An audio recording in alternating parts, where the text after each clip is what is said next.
오늘도 우리 동일하게 마태복음 3장부터 12장까지를 우리 그냥 읽는 것이 아니라 가능하면 외우면 좋겠지, 그지? 읽다 보면은 매일 같이 읽다 보면은 대체적으로 외울 수 있을 것 같아요. 5장 3절부터 12절까지 같이 읽습니다. 심령이 가난한 자는 복이 있나니 천국이 저희 것이며 애통하는 자는 복이 있나니 저희가 위로를 받을 것이며 온유한 자는 복이 있나니 저희가 땅을 기업으로 받을 것이며 의에 줄이고 목마른 자는 복이 있나니 저희가 배부를 것이며 긍휼히 여기는 자는 복이 있나니 저희가 긍휼히 여김을 받을 것이며 마음이 청결한 자는 복이 있나니 저희가 하나님을 볼 것이며 화평케 하는 자는 복이 있나니 저희가 하나님의 아들이라 일컬음을 받을 것이며 의를 위하여 핍박을 받는 자는 복이 있나니 천국이 저희 것임이라. 나를 인하여 너희를 욕하고 핍박하고 거짓으로 너희를 거스려 모든 악한 말을 할 때에는 너희에게 복이 있나니 기뻐하고 즐거워하라. 하늘에서 너희의 상이 큼이라. 너희 전에 있던 선지자들을 이같이 핍박하였느니라. 아멘. 이제 팔복, 그 팔복의 그 프레임에 대해서는 이제 이미 우리가 이해를 가지고 있는 것 같아. 어저께 이야기했던 중요한 프레임은 뭐야? 색깔을 두 가지 색으로 나눠서 이야기할 수 있겠고, 그 두 가지 색깔 중에 개인적인 자신의 하나님의 나라의 복, 그리고 그 속에서 개인적인 차원에서의 성장과 성숙의 단계를 거쳐서 그것이 최고봉이 의라고 이야기를 했어요. 그래서 이제 의에 줄이고 목마른 자가 되어서 그로 인하여서 배부름을 가지게 된 사람은 나 개인적인 입장에서는 이제 뭐라 그럴까 좀 완숙한, 그지? 완숙한 사람이 됐어. 내 개인이 하나님의 나라의 백성으로서 어디까지 성장해야 되는가, 나 개개인 차원에서라고 했을 때는 의에 줄이고 목말라서 그 의에 대한 배부름을 누리게 되는 것, 그것이면 되는 것 같아. 근데 이제 하나님의 나라, 천국이라고 하는 것은 나라의 개념이잖아, 나라의 개념, 그지? 나라라고 하는 것은 한 개인을 이야기하지 않아, 공동체를 이야기하는 거거든. 그래서 나 아니면 다른 사람, 그리고 다른 공동체, 다른 단체, 다른 민족, 다른 나라, 다른 습성을 가지고 있는 모든 구성원들, 뭐 이런 것들을 다 이야기할 때 나라를 이야기할 수 있잖아. 그래서 지금부터는 뭐야? 우리 다섯 번째 복이 뭐지? 긍휼히 여기는 자. 또 여섯 번째 복은 마음이 청결한 자. 일곱 번째 복은 화평케 하는 자. 여덟 번째 복은 의를 위하여 핍박을 받는 자. 이걸 다 보니까, 그지? 잘 보면 뭐라 그러면 여기는 사람, 여기 마음이 청결한 자라고 이야기를 했는데 이 개인적 차원이 아니야. 마음이 청결하여져서 세상을 보는 자, 그러니까 타인을 보는 자, 이웃을 보는 자, 이런 의미를 가지고 내포하고 있다고 하는 것을 알고, 그 다음에 뭐라고? 화평하게 하는 자, 공동체를 위해서 내가 화평하게 하는 자, 또 의를 위해서 핍박을 받는 자는 공동체 속에서 또는 공동체가 다른 세상을 향해서 세상 속에서 당하고 있는 일들, 그 사회적 관계 속에서 일어나는 그런 핍박을 이야기하는 거죠. 그래서 이게 굉장히 중요한 의미이다. 자, 그러면 이제 오늘 긍휼히 여기는 자는 복이 있나니 긍휼히 여김을 받을 것이며, 국어 공부를 한번 해볼까? 긍휼히 여긴다는 것은 내가 주체가 되는 거야, 객체가 되는 거야? 그러니까 주어가 되는 거야, 안 그러면 오브젝이 되는 거야? 서브젝이 되는 거야, 오브젝이 되는 거야? 내가 서브젝이 되는 거지, 그지? 그래서 긍휼히 여기는 자, 그러니까 다른 대상에 대하여서 내 자신이 긍휼하게 여긴다는 거야. 이게 굉장히 중요한 이야기지, 그지? 긍휼을 베푼다가 아니야. 잘 생각해야 돼. 긍휼을 베푼다가 아니야. 긍휼히 여긴다는 거야. 긍휼을 베푼다는 차원은 긍휼히 여기지 않으면 긍휼을 베풀 수가 없어. 그지? 그런데 내가 긍휼히 어떤 것을 긍휼히 여긴다라고 하는 말, 이 여긴다라고 하는 말이 갖는 의미가 굉장히 중요해.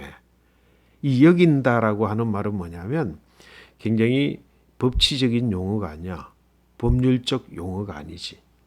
다시 말해서 어떤 사람이 지금 죄가 있다. 그지? 죄가 있다 그러면 너는 죄가 있어라고 하면 법률적 용어이지만 너는 죄가 있더라도 나는 너를 죄인으로 여기지 않아. 그 여긴다라고 하는 말은 그게 있다는 거야.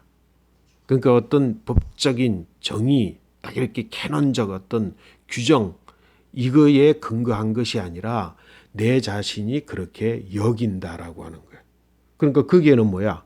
법적 의미, 그 규정, 이런 것에 의거해서 내가 너를 보는 게 아니라 내 마음의 바탕이 뭐라고? 긍휼하는 것을 바탕으로 해서 너를 긍휼히 여긴다.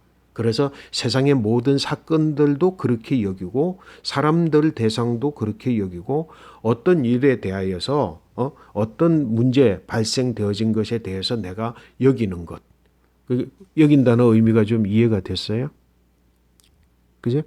그렇게 자 그러면 뭐냐면 내가 긍휼히 여긴다라고 하는 것은 긍휼하게 내가 받아들이는 걸 전제하는 거잖아. 그죠? 그리고 나서 내가 너에게 긍휼을 베푼다라고 하는 것은 다른 차원의 이야기야. 자 그러면 두 번째 이야기를 저희가 긍휼히 여김을 받을 것이다라고 할 때에 여기서는 뭐야? 서브젝이야, 오브젝이야? 오브젝이지. 그래서 내게 긍휼을 베풀어 주는 거야. 내가 긍휼의 수여자가 되는 거야. 그지? 나는 긍휼히 여기는데 나는 긍휼을 베푸는 것까지 가지 않았어. 굉장히 중요한 이야기야. 내가 긍휼을 베푸는 것까지 가지 않았는데 나는 긍휼히 여기는데 나는 긍휼히 여김을 베품을 받는다라고 하는 거야. 그러니까 여기에서 후에 나오는 긍휼히 여김을 받을 것이다라고 하는 것은 누구로부터 긍휼히 여김을 받는다는 거지? 우리는 그냥 일방적으로 그냥 하나님으로부터 이렇게 이야기할 수 있잖아. 그건 정답이야. 그건 정답인데 뭐지? 하나님으로부터도 긍휼히 여김을 받는 건 당연하고 내가 긍휼히 여기는 사람, 긍휼히 여기어서 나중에 궁극적으로는 긍휼을 베푸는 사람, 그들에게서조차도 내가 긍휼히 여김을 받게 된다는 거지. 굉장히 상대적인 거예요, 그지? 그지? 그래서 뭐라고 그러냐면 내가 용서를 베풀면 용서를 받는 것처럼. 이거는 뭐냐면 하나님께서 당연히 우리에게 긍휼을 베풀어 주시는 것이고 우리 인간 사회 속에서 공동체 사회 속에서 하나님의 나라라고 하는 공동체 속에서도 서로에게 긍휼을 여김을 받는다는 거예요. 자, 그러면 중요한 이야기인데 긍휼이란 뭘까? 긍휼이 뭘까? 예? 뭐라 그랬지 방금? 예? 험벌? 긍휼. 험벌 오케이 뭐 그런 의미가 있지만 조금 더 심도 있게 이야기할 필요가 있는 것 같아. 긍휼이 뭘까? 긍휼.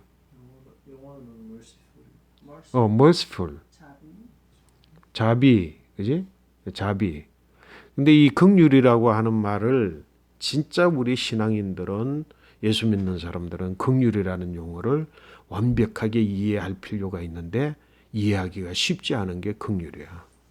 왜냐하면 그냥 인간적인 입장에서 우리가 그냥 사람들 사이에서 긍휼이다라고 하는 차원의 이야기로 끝나는 게 아니거든. 여기에서 이 긍휼은 하나님의 성품이야, 사실은. 하나님의 성품이라고. 그래서 이 긍휼이라고 하는 게 뭔지를 정확하게 이해하지 않고서는 내가 긍휼히 여긴다라고 하는 의미가 뭔지 모르잖아. 긍휼히 여긴다는 거야. 조금 전에 내가 힌트를 여러분들에게 줬어. 그 힌트가 뭐였지? 어떤 사람, 내가 지금 보는 긍휼히 여기는 대상, 어떤 대상이 사람으로 이야기를 해보자. 사람이 분명히 흠이 있고 죄가 있고 악해.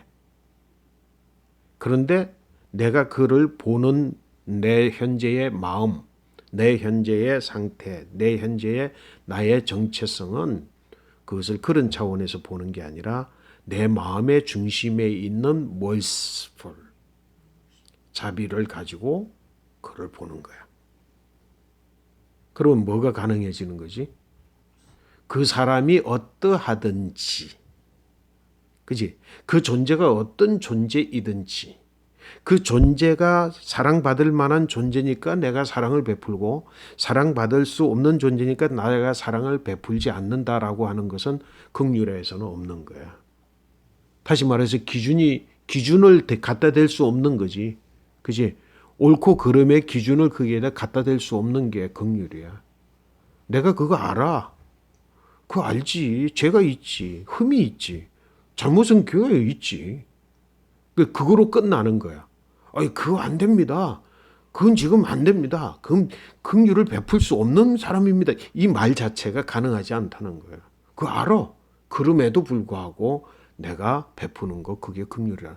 야, 그러면 이걸 조금 더 그냥 우리가 사람이에요. 저 사람은 긍휼이 깊은 사람이야. 긍휼이 여기는 사람이야. 이러면 그 사람은 그냥 쉽게 용서해 주는 것으로 우리가 이해할 수 있지만 우리가 하나님의 긍휼에 대해서 하나님의 성품으로서 긍휼에 대해서 이야기를 조금 한번 해볼 필요는 있을 것 같아.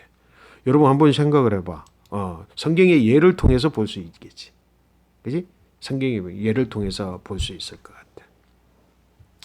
아빠는 어디에서 그 근거를 좀 찾아보느냐 하면 예수님의 비유 말씀 속에서 예수님이 긍휼, 나는 긍휼히 여긴다. 예수님이 긍휼히 여기시는 분은 긍휼을 베푸시는 분이거든. 긍휼을 베푸시는 분인데 어떤 사람에게 있어서 어떤 사람이 질문하는 것에 대답하는 과정에서 예수님이 긍휼을 잘 설명했다는 건데 그 비유가 뭐냐면 강도 만난 사람. 이야기 잘 알지. 예루살렘에서 여리고로 내려가는 길. 그 여리고로 내려가는 길에 강도 만난 사람 강도를 만났어. 그래서 뭐 그냥 홀랑 벗겨지고 다 뺏기고 그냥 얻어맞아서 죽게 됐어. 근데 그 길을 어떤 사람이 지나갔다고? 대제사장이 먼저 지나갔지. 그 레위인이 먼저 지나갔지. 그리고 사마리아인이 먼저 지나갔는데 대제사장과 레위인은 그것을 보고 피해서 갔어. 근데 사마리아인은 피하지 않고 가서 그 사람을 불쌍히 여기서 자기의 가든 동물 그 나귀에게 실려서 주막으로 가서 고쳐달라고 그러고 혹시 고치는데 돈이 더 들면 내가 여행 중에 돌아오는 길에 내가 그것을 갚겠습니다. 고쳐주십시오. 하고 베풀었다라고 이야기를 하면서 누가 그의 이웃이 되겠느냐. 이웃 관계를 이야기하는 거예요. 예수님께서 말씀하시고자 하시는 것은 관계성을 이야기하는 거지. 그걸 보면 어떤 사람들은 대제사장 바리새인들이 나쁜 사람이기 때문에 그냥 지나쳐 갔을까? 그걸 나쁜 사람으로 이야기하는 것은 세상 말로 호도하는 것 같아. 대제사장 바리새인을 나쁜 사람이다. 그런데 대체적으로 일반 사람들은 그렇게 보는 거예요. 왜? 사마리아인을 선한 사마리아인이라고 그러잖아. 그러면 선한 사마리아인이면 뭐야? 대제사장과 레위인은 뭐야? 악한 대제사장 레위인이라고 그러잖아. 그러면 안 되는 거지. 이것은 선하다 악하다의 문제가 아니라 뭐냐면 뭐라고? 거기에 지금 강도 만난 사람에 대한 여기는 태도가 다른 거예요. 여기는 태도가 다른 거예요. 저거는 뭐냐면 강도 만난 사람이네 불쌍한 사람이네 라고 보느냐 여기느냐 아니면 피를 흘리고 있네 저 사람은 부정한 사람이네 라고 여기느냐 저 사람은 죽게 된 사람이네 라고 여기느냐의 문제이지 그것이 뭐라 강도 만난 사람이 선한 사람인가 악한 사람인가 그것을 보는 사람이 선한 사람인가 악한 사람인가 라고 보는 문제가 아니라는 거예요. 대제사장과 레위인은 선하고 악한 문제로 보는 게 아니라 자기가 믿는 믿음, 자기가 보는 규정을 가지고 다시 말해서 법 캐논이라고 하는 걸 가지고 내가 접근할 수 없는 존재다는 전제를 가지고 그것을 보고 있어. 사마리아인은 뭐지? 그것은 그 전제가 없는 거야. 그 기준이 없는 거야. 그래서 그가 사랑을 베풀고 자비를 베풀었어. 그래서 자비를 베풀었다. 누가 이웃이 되겠느냐? 여러분 이해돼? 이 사람이 어떤 사람인지 상관없어 지금. 그치? 이 사람이 악한 사람인지 강도 만난 사람이 강도 중에 한 사람인지 아니면 도둑질 하다가 가던 사람인지 아니면 어떤 사람인지 상관없고 뭐라고 자비를 베푸는 것. 그것을 이야기한다. 또 긍휼히 여긴다라고 하는 것은 하나님의 성품으로 이야기할 때에 이스라엘 백성들이 너무너무 하나님 앞에 죄를 범해. 그래서 선지자의 입장에서 봤을 때는 하나님의 진노가 임하여 있는 거야. 진노. 진노라고 하는 건 뭐지? 이 선과 악을 딱 그래서 이건 틀린 거니까 거기에 대하여서 분노하는 거지. 그치? 하나님의 진노가 임하여 있다. 이제는 이 진노를 피할 수 없다. 세례 요한이 다가오는 바리새인들에게 뭐라 그랬어? 누가 너희에게 임한 하나님의 진노를 피하라고 하더냐? 너희는 진노의 대상자다. 그렇게 지금 이스라엘 백성들이 그런 가운데에 선지자 그런 마음을 품고 있는 선지자가 있었는데 호세아야 호세아. 호세아 선지자는 이스라엘 백성들이 이제 하나님의 진노 앞에 있다. 이제 하나님의 진노가 임할 것이다. 라고 하는 그런 전제, 선지자적 입장을 가지고 지금 보고 있는데 하나님께서 끊임없이 호세아를 통해서 이스라엘 백성들에게 보여주기를 원하시는 마음이 뭐냐면 긍휼의 마음이야. 긍휼은 뭐라 그랬지? 마땅히 진노받아야 돼. 당연히 진노의 대상이야. 이거 완전히 진짜 진노 말고는 다른 게 없어. 그럼에도 불구하고 그 진노받아야 된다라고 하는 전제 자체를 싹 없애버리고 본래 하나님의 마음을 베풀어 주기를 원하는 게 긍휼이에요. 그 호세아가 혼돈이 되는 거지. 그치? 호세아가 혼돈될 거 아니야. 그러니까 하나님께서 호세아에게 이스라엘 백성들에게 하나님의 긍휼을 나타내 보여주기 위해서 호세아 보고 뭐라 그러는 줄 알아? 이렇게 이야기해. 호세아야, 너는 창녀 고멜을 아내로 받아들이라 그래. 이건 호세아 자신에게서는 있을 수 없는 일이지. 왜? 고멜이 누군데? 창녀야. 몸을 파는 창녀야. 그리고 아내를 맞아들일 수도 없고 맞아들인다 그래도 문제가 심각해. 진짜 심각했어. 고멜을 아내로 맞아들였는데 고멜이 또 나가가지고 또 창녀 또 도둑나고 그런데 또 데리고 와야 돼. 호세아의 고민은 어디야? 무엇 때문에 그렇지? 그 대상이 그런 대상이다. 그 대상이 그럴 수밖에 없다. 그는 창녀다라고 하는 전제가 딱 호세아에게 있으니까 그게 너무도 어렵잖아. 그치? 근데 하나님 뭐야? 이걸 통해서 뭐라고? 그 전제를 없애버리지 않으면 호세아가 고멜을 아내로 취할 수 있겠어 없겠어? 그러니까 하나님의 요구는 호세아에게 그 고멜을 아내로 삼아라. 그 아내로 삼았어. 뭐가 없어진 거지? 그 전제가 없어진 거야. 대상자에게 없어진 거야. 우리는 이 세상을 살면서 뭐라고 이런 긍휼을 베풀기에 참 어렵잖아. 쉬운 일이 아니지. 저 사람 분명히 저건 틀린 사람인데 저 사람 분명히 가능성이 없는 사람인데 그럼에도 불구하고 뭐라고? 하나님의 성품은 그 전제를 없애는 거지. 예수 그리스도가 하나님의 긍휼, 인간의 죄에 대한 긍휼로 인해서 뭐야? 대속 제물이 되신 거지. 그래서 뭐라고? 하나님께서 이 하나님의 시각으로 진노의 대상일 수밖에 없고 영원히 사망에 이를 수밖에 없는 대상자 이 대상, 그 전제를 없애는 피, 보혈의 피로 예수 그리스도의 십자가에 달려 그 피로 뭐라고? 그 죄를 가린 거야. 그 죄를 가린 거야. 전제를 없앤 거야. 다시 말해서 뭐예요? 진노의 대상을 뭐로? 긍휼의 대상으로. 여러분 이 긍휼의 의미를 좀 이해할 수 있겠어? 그러면 우리가 온유를 이야기할 때 누구를 이야기했지? 그 시대에 그 당대에 이 사람만큼 온유한 자가 없었더라. 가장 온유한 자였더라. 누구였어? 모세잖아. 모세가 뭐라고 이야기를 모세의 행동, 온유한 행동 뭐라고 그랬어? 이스라엘 백성들이 우상을 만들어서 그 우상을 섬겨서 하나님의 진노가 막 이제 임하여 있어. 분명히 진노 받을 수밖에 없는 거야. 그건 피할 수 없는 거야. 그래서 모세가 뭐라고? 레위 족속 하나님의 편에 설 자들이 나서라 그래서 레위 족속들을 나섰을 때 칼을 주고 그 뭐라고? 하루아침에 그 이스라엘 백성들을 막 죽이게 하고 그리고는 뭐야? 하나님 앞에 나아가서 하나님 저들에게 긍휼을 베풀어 주시옵소서. 저들의 죄를 용서해 주시옵소서. 그러면서 뭐라고? 그 이 전제, 진노받을 수밖에 없는 백성들에 대한 전제를 없애 주시옵소서. 만약에 하나님 스스로 그 일을 하지 못할 것 같으면 나를 생명책에서 없애 치워달라고. 그러니까 하나님 앞에 뭐를 요구하는 거야? 진노를 지워달라고 하는 요청을 하는 거야. 하나님께서 그 모세의 마음을 알고 뭐라고? 하나님이 그 전제를 지워주시기 때문에 내가 다시 이제부터는 이스라엘과 함께 가나안에 가지 않을 것이라는 마음을 하나님 돌리셔. 뭐 전제를 없앴으니까. 그래 내가 이제 너희와 함께 가나안으로 갈 것이라고 약속해 주시는 거지. 여러분 이런 긍휼을 베풀 수 있을까?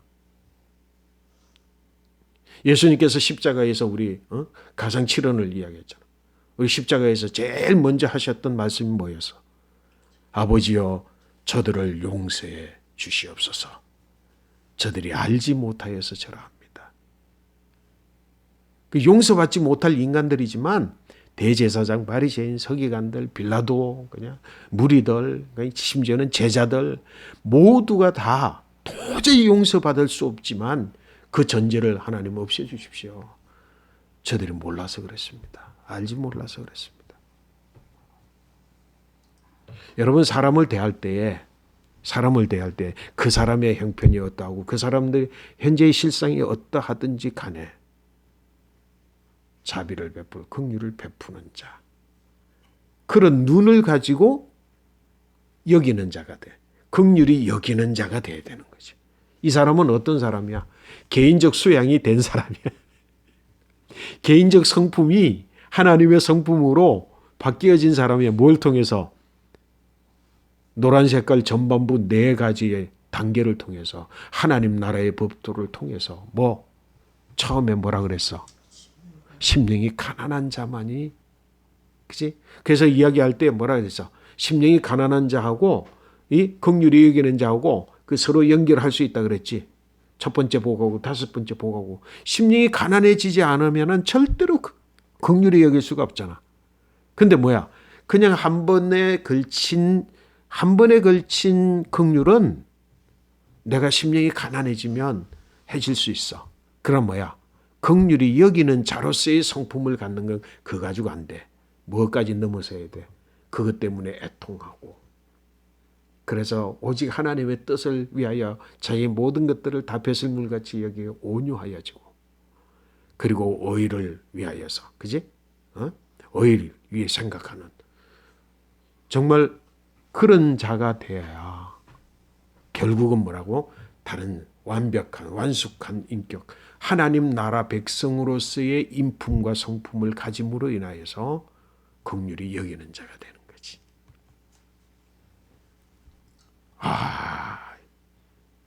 이건 뭐야? 하나님 나라 전체 복 중에서 정말로 가운데 있는 그지? 4번째와 5번째 거기에 있는 차지하고 있는 이 긍휼히 여기는 자 우리 하나님의 성품을 그대로 받아 세상을 긍휼히 여기는 자는 뭐라고? 하늘이 긍휼히 여기심을 받을 것이다. 하나님도 그래. 너의 죄를 내가 죄 없이 여긴다. 죄 있지. 나 같은 죄인이 어디 있어? 이 죄를 어떻게 내가 도말할 수 있어?